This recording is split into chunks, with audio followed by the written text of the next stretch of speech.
Diqqat! O'zbek xalqi tayyor turing. Hafta boshida O'zbekistonning qator hududlarida qor yog'ishi ma'lum qilindi. Assalomu alaykum hurmatli tomoshabin. Tezkor yangiliklardan birinchilardan bo'lib xabardor bo'lishni istasangiz, videomiz ostida bir dona like va podpisatsiya tugmachasini bosib qo'yishni unutmang. O'zgidromet 15 dekabr kuni uchun ob-havo prognozini e'lon qildi. Unga ko'ra dushanba kuni qator hududlarda qor yog'ishi mumkin. Toshkent shahrida kechasi va ertalab yomg'ir yog'adi, qorga aylanishi mumkin. Harorat kechasi 1-3 daraja iliq, kunduzi 3-5 daraja iliq bo'ladi. Qoraqalpog'iston Respublikasi va Xorazm viloyatida yog'ingarchilik kutilmaydi. Harorat kechasi 3-8 daraja sovuq, kunduzi 0-5 daraja iliq bo'ladi. Buxoro va Navoiy viloyatlarida yog'ingarchilik kutilmaydi, tuman tushishi mumkin. Harorat kechasi 0-5 daraja sovuq, kunduzi 2-7 daraja iliq bo'ladi. Toshkent, Sirdaryo, Jizzax va Samarqand viloyatlarida kechasi va ertalab ba'zi joylarda yomg'ir yog'adi. Ayrim joylarda qorga aylanishi mumkin.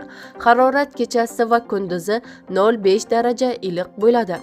Qashqadaryo va Surxondaryo viloyatlarida kechasi va ertalab ba'zi joylarda yomg'ir yog'adi. Tuman tushishi mumkin.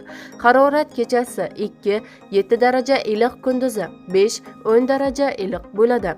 Andijon, Namangan va Farg'ona viloyatlarida kunning birinchi yarmida ba'zi joylarda yomg'ir yog'adi. Ayrim joylarga qorga aylanishi mumkin. Harorat kechasi 2-7 daraja iliq, kunduzi 5-10 daraja iliq bo'ladi. Respublikaning tog' oldi va tog'li hududlarida esa havo o'zgaruvchan bo'ladi. Vaqti-vaqti bilan yog'ingarchilik, yomg'ir, qor, ba'zi joylarda kuchli bo'ladi. Tuman tushishi mumkin. Toshkent, Namangan viloyatlarining tog'li hududlarida qor ko'chish xavfi bor. Harorat kechasi va kunduzi 0-5 daraja sovuq bo'ladi. Qish mavsumi uchun ham ob-havo prognoziga ko'ra dekabr oyi normaga nisbatan biroz issiqroq bo'ladi. Yog'ingarchilik miqdori norma atrofida yoki undan kam bo'ladi.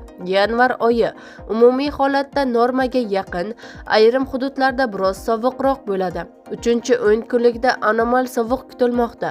Fevral oyi 1-10 kunligida anomal sovuq davom etadi. 2 va 3-10 kunliklarda havo sezilarli iliydi deyiladi xabarda.